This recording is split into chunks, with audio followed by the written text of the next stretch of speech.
All right, so welcome to our hangout for today. Um, I hope you all are doing well. So for today, wow, I just got an email a little while ago, someone saying they didn't understand what the assignment was today. So you had on Friday, you should have been working on 6.8, which was the data persistent projects. We talked about TinyWebDB on Friday at both Hangouts, and then you were supposed to finish up 6.7 and work on 6.8, which is data persistence. So it was on the schedule to do number 1 and number 2 for 6.8. So you kind of had some time today. If you weren't able to get that done, you would have had some time today to do that. The last one there, it says create one or more of your own enhancements. So it's the last um, enhancement number 3 in lesson 6.8. Create one or more of your own. So it's saying on the schedule, it says do number 3. Put a DB, any type of DB, one or both, into a quiz app. So instead of using President's Quiz, you could change the questions up and put your own. So kind of when it says your app, it meant making, switching the questions up and putting your own little questions in there instead of using the President's Quiz questions. So you can kind of make a copy of it, or you can start from scratch and try to test and see, do you remember everything that was done? But the goal there is to have your own little quiz app, and then have some type of data persistence in it. So was anybody able to successfully do that? Yes, I did that. I modified my planets quiz using TinyWebDB. Great. Did you want us to try to use both of them, or did it matter if we just use the tiny and the local or the web? It's up to you, right? So as long as you're using at least one of them, that's fine. I think most people try to just use TinyDB because it's a little easier. I would say if you had trouble with TinyWebDB, the only way that you're really going to get it is if you keep practicing, so it would be good if you could try again. If you think you had trouble with that, try again with making your own, starting from scratch and putting your own TinyWebDB in there. As long as you have at least one. I have a question that I probably should have asked last Friday about the TinyWebDB. What would happen if we didn't have that first if statement, the one where it asks if the value, the tag is equal to the tag that we're going for? Is it just going to check every tag that's in the database? No, so again, that was mostly in the case of if you have an app where you're asking to get more than one tag. So if your app had 2 different tags that you had stored in the database, let's say you had one that was saying get the top score, and the other one's get the top name. So there's 2 different tags that you have. You want to know when it says, okay, I've got it, well, which one did it get? If you ask for 2 at once, you want to know which one. So you want to say, if it's the one for top name, do this. If it's the one for top score, do that. Okay. Right? All right. Thank you. Mm-hmm. I had a question on TinyDB, which is if you I'm trying to understand what it is. Is it something that's packaged with the app, or is it something that's already on the device? So if you have a device, right? You have a device. So on my device, I have an SD card that's inside of my device that I can save things onto, and then I have internal storage, right? So there's like a little database inside of my device that I can access.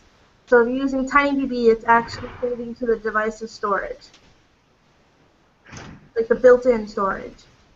So if we wanted to create a quiz with questions already in the database, there's no real way to do that, is there? With questions already in the database? Well, what I did is I created 2 different apps. One that puts the questions into TinyDB and another one that uses them. But there's no way to package the TinyDB I created with the app, right?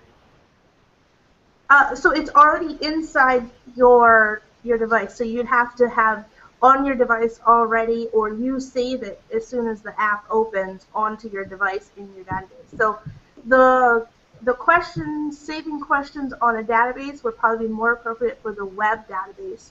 You have these quiz questions, you put them up on the web, and the corresponding answers, you can pull them down onto any device. It doesn't have to be saved on the device's storage.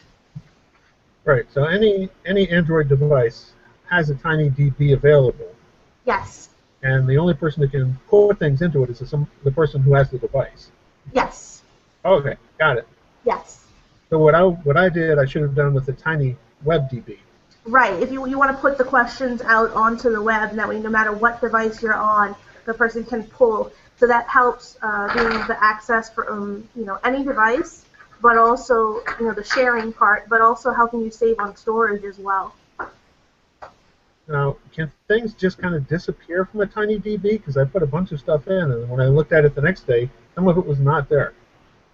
If you are writing over the tag, it can. TinyDB or 11? DB. Those tags weren't anymore. Huh? The tags weren't even there. Oh, They're using. could this be what happened? Could this be what happened? You were running it on the companion, and then you packaged it and ran it? That's possible. That would account for it, because those are separate apps with their own separate file spaces, so separate databases. Right? Okay. There's more than one TinyDB on the device? Oh yeah. TinyDB is just a file asset for your app. So that when you go into settings and select your app, you can see you can clear the data associated with your app if you want to get rid of your data from your database. So every app has its own data space, and every app with a TinyDB would have its own TinyDB. But if It's not a real database on the phone. But if I build an app that's using a TinyDB, that TinyDB doesn't go along with the app to somebody who downloads it. Is that right? Right. Okay. But multiple apps can access the same data, correct? Local apps? No, I said multiple apps. Like App A and App B can access the same database information. No. It's a different sector that's kind of cordoned off for it. Yep. Okay. I had two different apps that were using the same database. I had one that created the data, and then one that used it. Unless you were testing it in the. I think if you're testing it in App Engine, that might be. If you're testing it in the companion, that might work. So the companion probably has one TinyDB that both of these things could access. We don't know for sure, but that's my guess. Sounds like it. Oh boy. Well, that's my confusion. I'm like, where is this, and what is it, and how is it connected to these things? Yeah. I'm getting a better sense of that now. Thanks. Well, test it out. I'm not sure. Actually, I don't recall ever trying that myself, but I don't believe, Pauline, you agree, I don't think you can have the same two different apps sharing the same database once you package them. You can't. There's no way. But you could have two apps using the same database if you're just running them in the companion, because then you're just using the App Inventor Companion's TinyDB. I think that's the way they implement it. Can you test that? Who actually did that? I did. Can you test it, package both apps, and see if you can access the same database? Yeah, I'm going to take a look at it now. Okay. This would be a good thing to report back to us on, because it would actually be nice if you could do that, but I doubt it.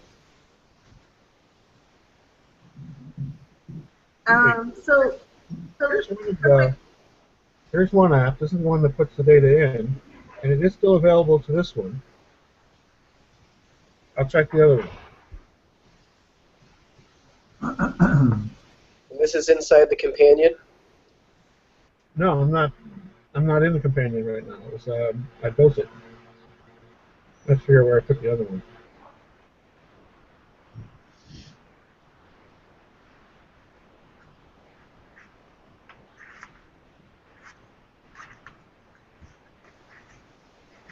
I don't think I downloaded the other one. So I'll check.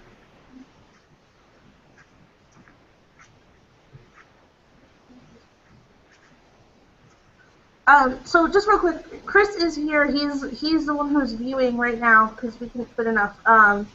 So Chris, if you want to email me your AIA or whatever you have, feel free to email that and I'll take a look at it. Sorry that you weren't able to get into this one today.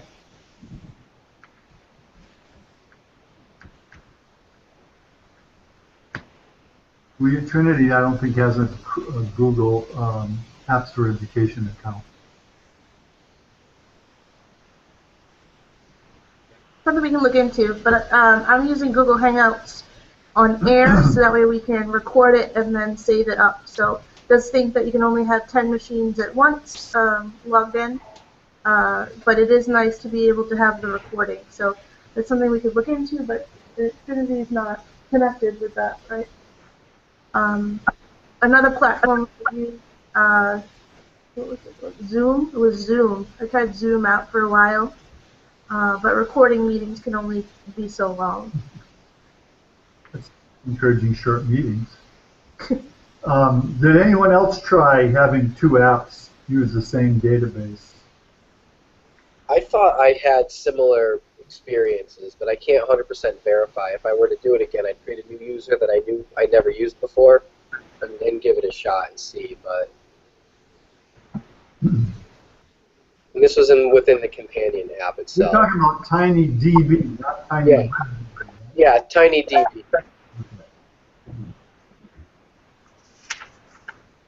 But not packaged as an APK and installed. This is only running through the companion.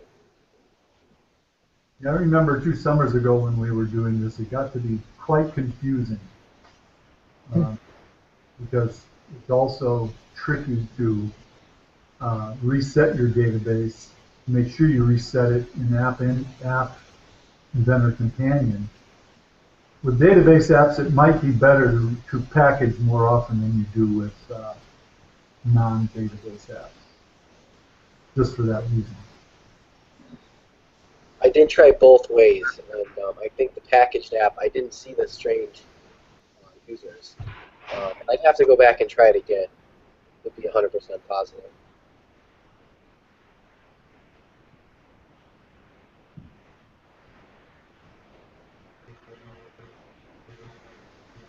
Things are going well.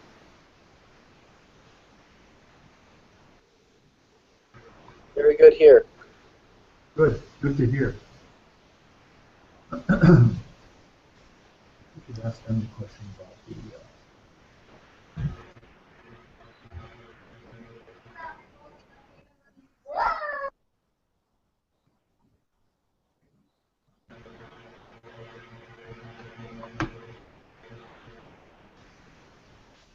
So I did say I was going to wait and check about the drills, so we didn't get a chance to quite talk about them. So I'm hoping now everybody has had a chance to get through most, if not all of them, and to kind of fill in what we're planning to do with them. So at the end of each unit, we found that in the past years, the teachers looked for ways to assess the students' knowledge after each unit at the very end. And most of the ways this was done was with quizzes. So as mentioned before, I have a folder full of quizzes that the teachers had started making, and they made available so you can make copies of them and use them yourself. So at the end of each unit, I'm planning to add a lesson that says it's like a concept check or a wrap-up, and telling the student to check with their instructor about a possible quiz and or completing some drills. And then on the teacher side, I'll link in all the quizzes, so that way you can choose if you want to use one of the quizzes that already exists or make your own, and link to all the drills that you guys have seen. So of the ones that you've seen so far, what do you guys think of them? You think they're good? Would you use them in the classroom? Were they too challenging? What do you think? I personally like them a lot. They've helped me kind of summarize the knowledge that I was gathering in my head. So I definitely would use it in my class. Absolutely.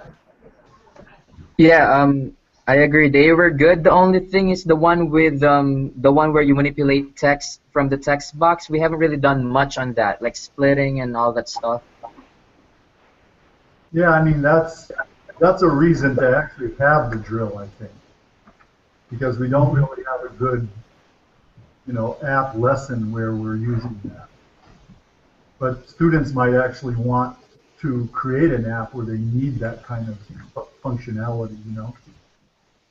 I think part of the thinking behind the drills is we should, they're a way to introduce topics and give students practice on problems that aren't covered in the apps, right? New concepts that they may need to actually get their apps to work. I was hung up with one of the drills. Is it was it was making the functions from the procedures block, Yeah. and I mean I figured it out where you just had to mutate it and add the variables, the local variables, but I didn't catch that easily in the videos, and I kind of it hung me up in terms of time.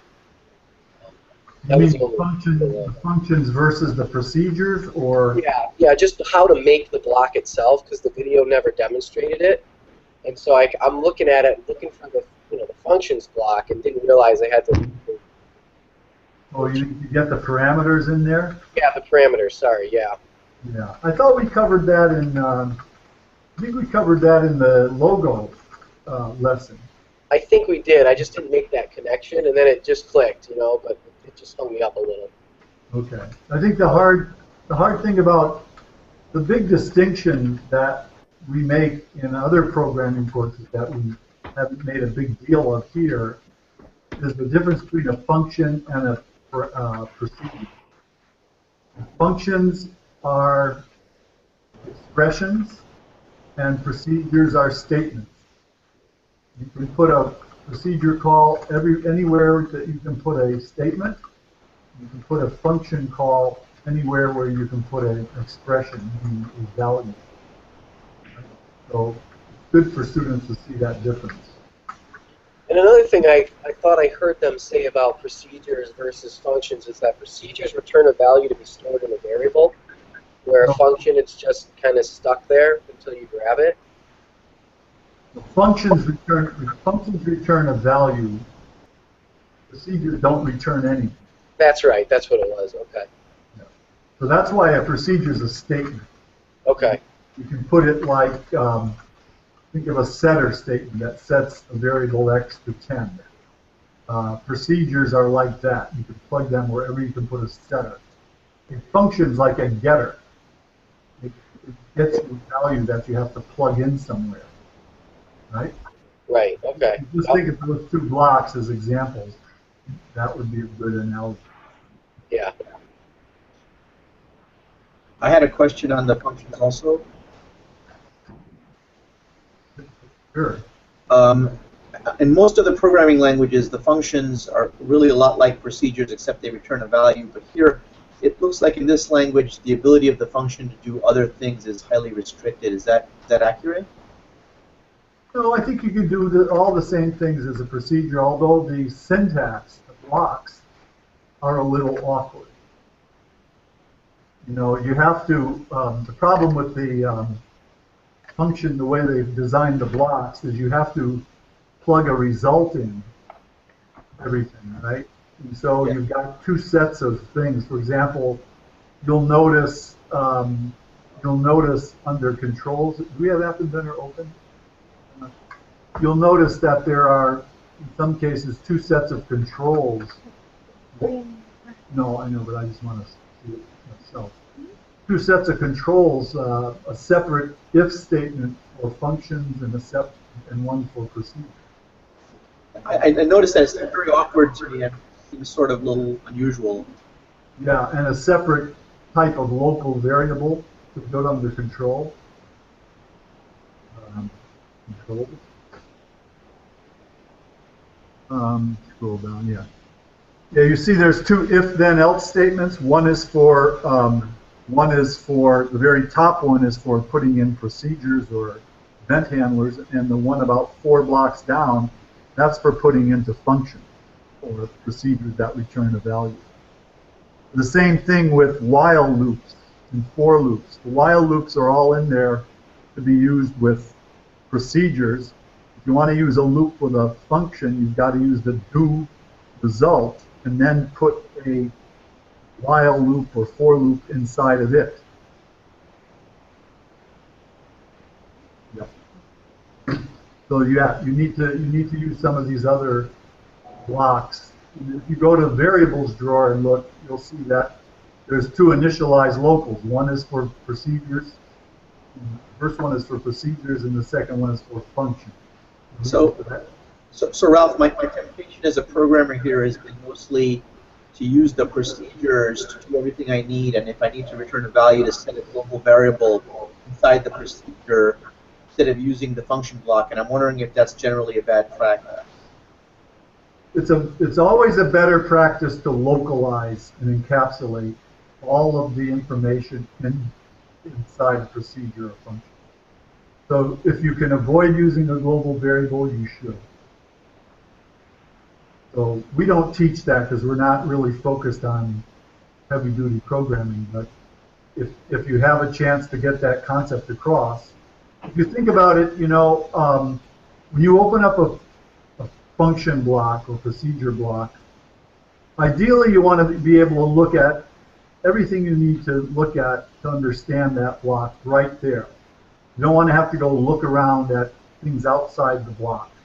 So if you have parameters, if you have local variables, you can do that. You can put all the information right there in that block that you need to do whatever calculation you're doing, and just return the result. And then it's completely self-contained.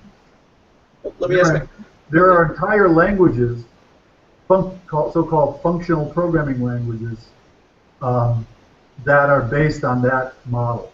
They do not have procedures that don't return a value. Everything returns a value. Everything's a value. Let me ask my question differently. Do you think it's worthwhile to teach the students two different sets of syntax for procedures and functions in this introductory level class? Yeah, if the occasion, like it's come up with these drills at least, right? That in some cases you really want a function because you're calculating something you want to get a result back. And they could always say, well, I can just stick it in a global variable, but then you could make the point I'm making that it's better to encapsulate the information inside the procedure. That's a better use of abstraction than it is to have the information spread around in global variables. And I wouldn't make a big deal out of it, but for some of your advanced students, that would be a good lesson to take away. So my strategy, Ralph, just to finish up on this, my strategy was to just keep functions really, really simple, like maybe converting from centigrade to Fahrenheit or something very obvious. Yep. And for anything more complicated, just use the procedure. Yeah, or for something like manipulating a string, right? Where you want to take and remove something from a string or add something to a string. You don't want to have a global variable that stores the result of that action. You want to actually get it right back. So right. If you open the string drawer and the list drawer and the math drawer, most of those things are functional, right? In fact, in the list drawer, they're all in the text drawer. All of the blocks are functions. Yeah. Yeah. Yeah. So go try the list drawer.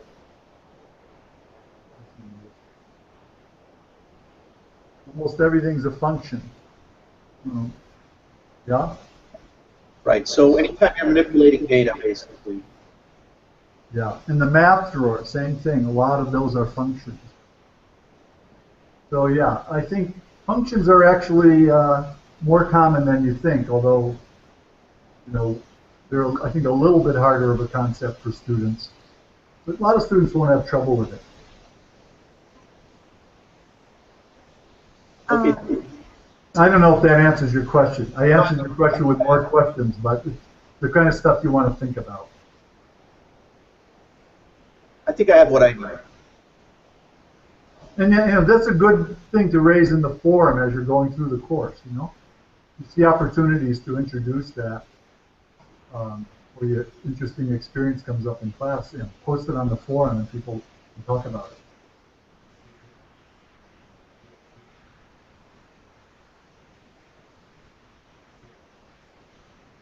So, Chris,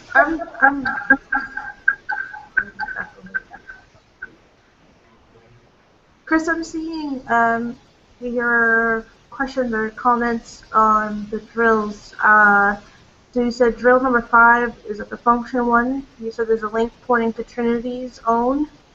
Yeah, that could be. That if that's number 5, it's probably because I haven't updated it yet.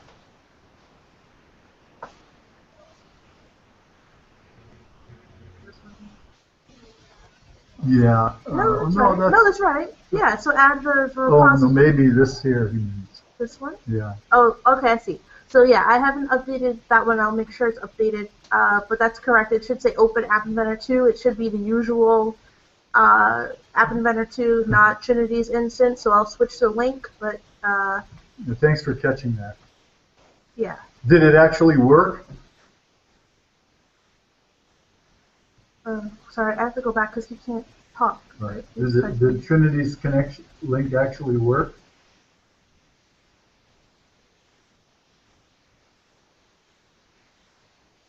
So that assignment was for tomorrow. So you guys weren't expected to do that yet. But if you went ahead, you would have saw, and I'll just change the link.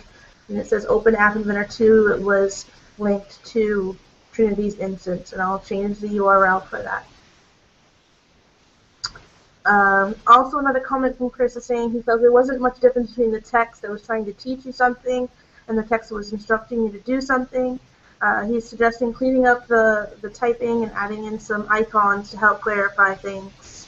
And I mean, yeah, that's some, if we were going to do it here, I think it would have to. That would be something that we could consider doing for the entire course for every single document that we're doing, instead of using as much text. Use pictures. Again, using the icons. Again, the problem that we kind of see all throughout the course is that we want to encourage the students to start reading a little bit more, reading for detail. And we see right off from the beginning that they skip and they just want to look at the pictures, right? So I know that we have to do a better job in terms of highlighting what we're, pointing out what we should be, the tasks that we should be doing, and the explanations, and kind of differentiating between the two. So yes. Well, maybe one thing we can do is add where we want them to do something, add to do. I sometimes do that. Maybe I haven't been consistent. So what you're going to see on Wednesday, what Ralph was talking about, Wednesday there's the Fusion Table app that we said details are to be announced. Some of you are ahead. You're waiting for it. I know it's coming. We're updating it. So that one will be one we'll kind of ask you to go through it and from a student perspective, but also probably from a teacher perspective, right? Seeing is this one is going to be formatted a little bit differently, like Ralph is mentioning, and see if it kind of feels a little bit better. Does it seem better? Is it worse? From what the others look like, and kind of give you feedback on the actual lesson itself. So we are working on that. We're doing some editing of it, and it will be released soon. Did I notice a comment from Chris about wanting to set up his own? I did it. Sorry. They had asked me last week about the custom TinyWebDB instructions, and again, there are lots of instructions online, but I had said and warned you guys that those ones that are online weren't updated. They didn't have the new sample files, and there were things like it was telling you to go to App Engine or go online and set up, create your own project online, create a project ID, but it wasn't clear that you were going to encounter possibly some security issues. So I updated and I took those, copied and pasted those instructions, put them into a Google Doc, and updated them with the kind of new instructions. So there's new sample files that are there that will work now, and there's direct instructions about how to, it was like taking you to one spot and you really had to figure out from their instructions where to go. So I updated it so it's very direct. It just takes you right to the page that you have to go to, and you can set up your project ID, and you don't have to fish around for anything. And I was mentioning that I did say last week I was going to send it, and I did. I just And I said in the chat just now, I emailed you with the instructions, so you should have them. If you have trouble, you're not required to set up your own, but if you would like to, follow the instructions and let me know if you have trouble.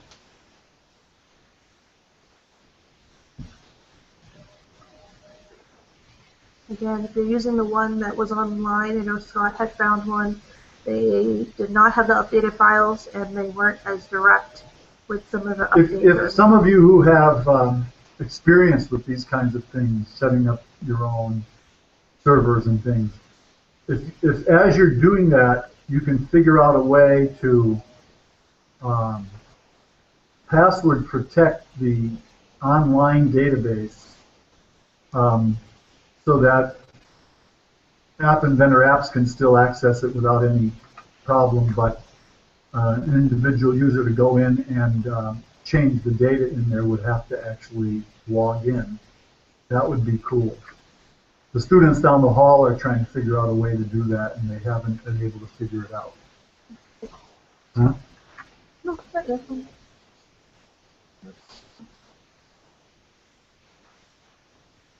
Isn't it saying the other ones too? Yeah. All of them? Yeah. We should tell them that. No, it's okay. No, because their projects will be on a different server. Okay, yeah, so if anybody used the, somebody asked, did anybody in the drills actually click App Inventor 2, and when it said open App Inventor 2, did anybody click the link and go there, or did you open App Inventor separately? If you were using Trinity Server for your App Inventor for your drills, you have now two separate accounts and two separate computers, and they aren't going to merge the projects into one account. So you'll have to download your Trinity projects and upload them into the MIT server. We're sorry that we didn't catch that sooner, but if you don't do that, you're at risk of losing your Trinity projects when that server goes away.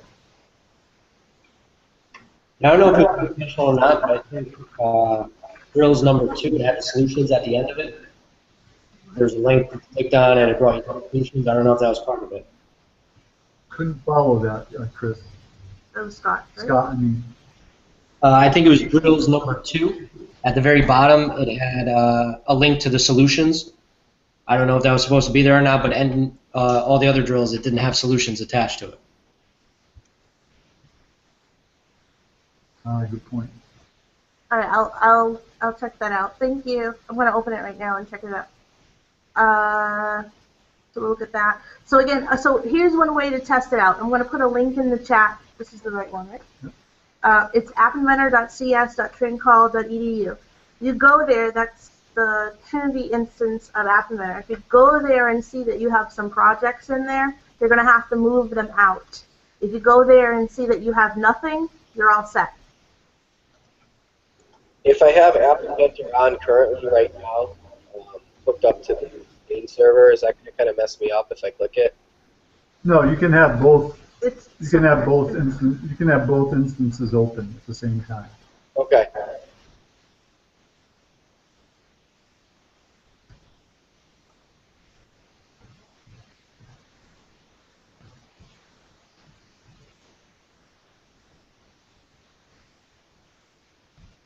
Chandler, did you try that out yet?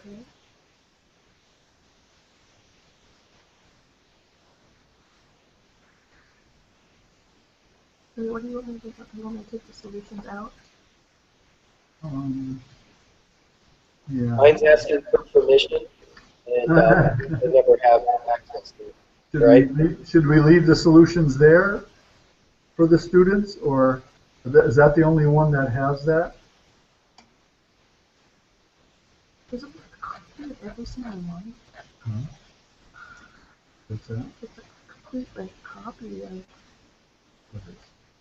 this.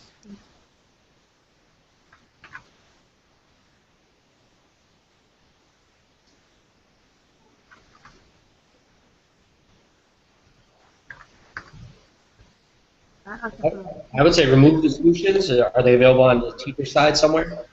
Yeah, maybe we should just move them over there. Yeah, I can do that. When I add in those that lesson at the end of each unit I was talking about, I'll put the solutions in there along with the drills themselves.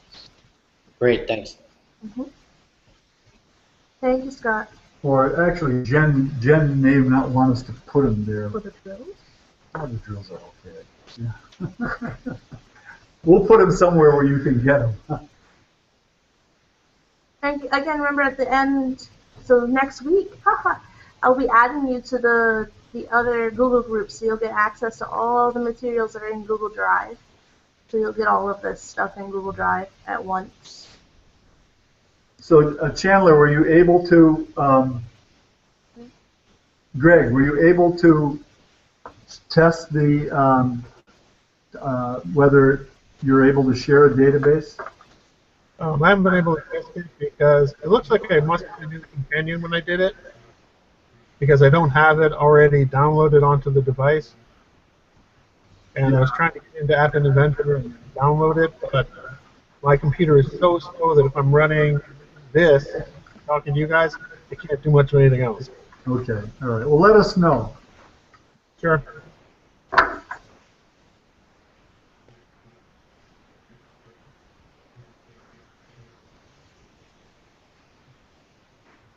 So, any other questions or discussion?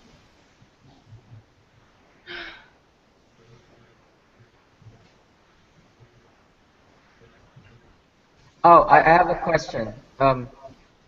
Because I noticed that so when working with a list, when a item is already filled, I cannot set the same item to something else. And do I always have to replace? If you can you open the replace? Can you open App Inventor? Mm-hmm. The list drawer. Replace. Mm-hmm. Yeah, you have to use replace because no, I don't know what would happen if you do insert. You hover over insert.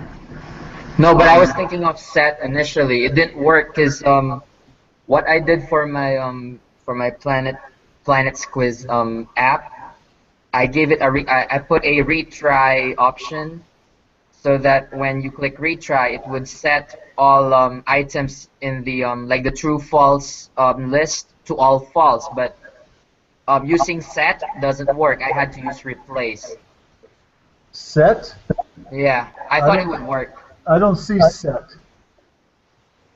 No, like set on like control, like for each item on the list, and then I use set item to false. It didn't work. I thought it could work. Oh. Well. Oh. Because that is the purpose. There's two blocks there. You can 3 blocks at the bottom to change a list. Append, add something to the end of a list. No. What I wanted is to like, because once the quiz is taken, all of them are turned into true because all the questions are answered. Now I thought I could use the for each list, each item on the list loop. I thought I could use that to quickly set all items into false, but it doesn't work. No, you're using a setter block, you mean? Yeah. No. Yeah, they're not variables. Setters only work with variables. But you could possibly look at, if you go back to the list drawer, there's 2 blocks there. There's a replace and there's an insert. But check the for then. What's the purpose of putting a set item for like the local variable? There's like no point then if that doesn't work. Oh, I see what you're saying. So if I had a list. No, then that should work. It did not for me. I had to use instead like an iterative loop so that I'll replace each item on the list with false. It didn't want to do set item to false. So we wanted to do this. So let's just test it. So put a list of 2 things and put them both true. Yeah, that should work. Is that a bug? I guess it didn't work for mine. No, you want 2 things in the list. Alan, can you explain what you were trying to do again? I understand what you're trying to do. I just don't remember. I can't quite wrap my head around the. There's a block in the control drawer for each item in the list. Yeah. That lets you get and set that item. Oh, I see it. Okay, so actually, if you just display the list, if you have a button, you can. There's a button. I'll use my button. Yeah. So do that, and then display the whole list after doing in the label. So you're basically saying for each item in list, set to false or set to true. Yeah, because it's a good short. All three of them individually. That's fine. It would be a nice shortcut to use. That in the label. Yeah, I just sent a URL to an image because I had to replace an item on a list and specify an index of each one. And I could see if the list was much longer than 3, it would be a problem. Well, we're testing it right now. We'll let you know if it looks like. Yeah, I see what you did, Tony. You did like pretty much what I did, but I used a for loop instead, the one where like index 1 increase iterate by 1. Oh, by 1, You did it longer. Okay, yep. The shortest way would have been like what I said. If we could use the each item on the list. Yeah, you could set the entire list regardless of length to one value. Yes, exactly. Yeah, that seems to me you should be able to do that. I don't know. I tried it earlier and did not work. My my president's quiz ended up not like resetting to false.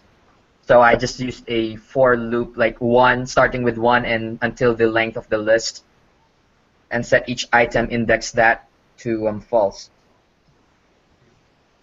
Yeah, I can sort of see why it won't work, but why should they have the setter block there? Yeah, that's my thinking too. Like I understand that maybe because it's not a variable that you can use set, but in the first place, why would they have that then?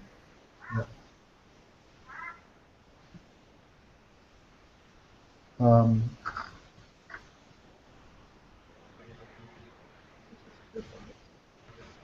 Doesn't change it. Still Yeah, showing. it doesn't change it. Yeah. You know, there's other cases like that. I had a discussion with one of the developers about this. For example, in lots of the event handlers,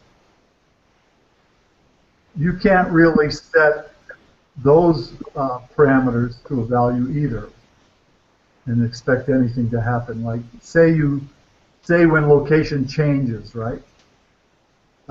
Students think the latitude and longitude are there, and it says set the latitude, set the longitude. So they think they can move to a new latitude and longitude or something by setting it. You see what I'm saying? Those are read-only. And yeah, that I see that. You cannot touch that. Students make that, it's not so, it's pretty obvious with latitude and longitude, but not with sprites, right? But that would be cool, wouldn't it? We could set our latitude and longitude and then be there. No, that's cheating. Time travel. That would open the door to hacking. But the people at App Inventor said, no, we have to be consistent. Wherever there's a getter, you have to have a setter, whether you can use it or not. I think it's just dopey, but I lost that argument. I'm online, aren't I? Oh well. I still think it's a bad idea. But yeah, it doesn't work. So you're right. What you'd have to do there is you could say, let's try this actually. Try changing it to try changing it to. Oh, you don't know.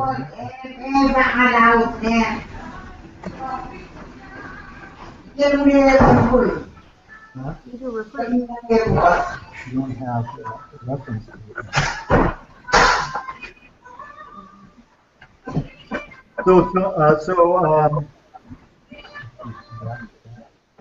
Hang up. Now, Alan. Yeah. The way you could do that with a loop is you would go for index 1 through length of list.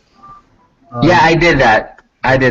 That's how I did it. But I just thought it would be it's more abstract if we could use that for each item on the list loop. It would be nicer.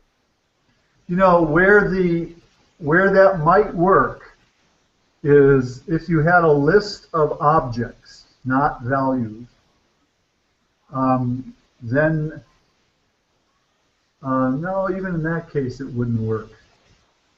I don't see any way that could work, actually, the way they've implemented it. So Yeah. I'll point that out again. Okay, thank you. You guys are good. You're finding all kinds of issues with App Inventor that I've been complaining about.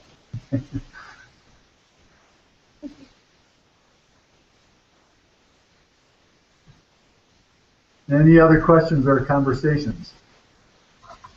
We've used up most of the hour. Sounds like you guys are doing okay, and some of you having a good time. Hopefully, most of you. Well, I'm catching up on reading. I'm behind right now. That's my main problem. I'm good with the programming, but I'm slow in reading.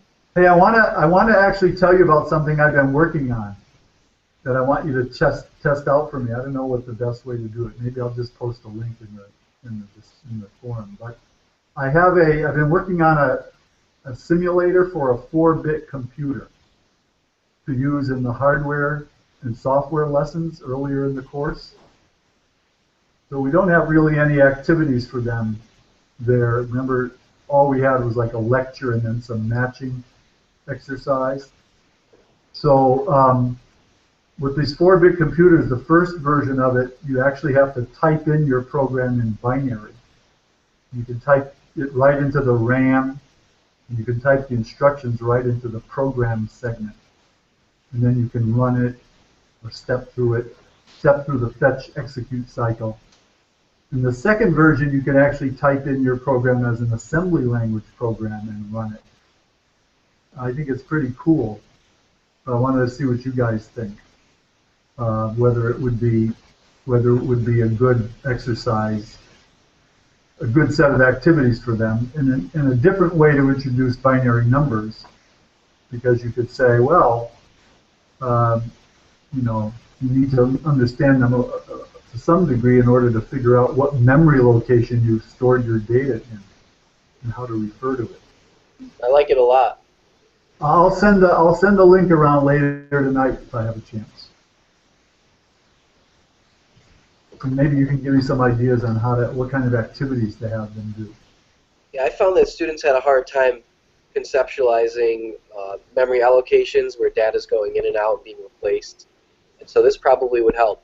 I think it might even help with, I was even thinking I might be able to do it in such a way that you could, the next version could actually have them type in a little Python script, or maybe even a little Blockly script where they, put, all it does is add, subtract, multiply, and divide.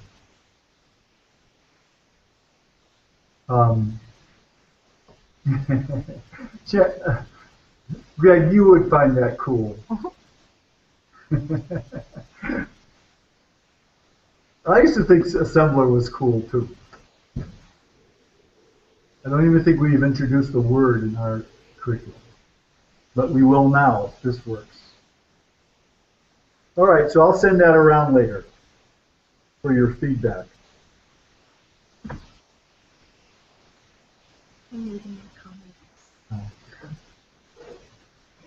Okay, gang, have fun. I hope you're all in an air-conditioned place working on your stuff. I'm at the Cape right now. It's pretty balmy out, but yeah, I'm in AC. Oh, good. It was. I don't have AC at home, and it was pretty sticky yesterday. Okay, bye. Have a good night. All right, thank you. Bye. Thank you. Thank you, guys.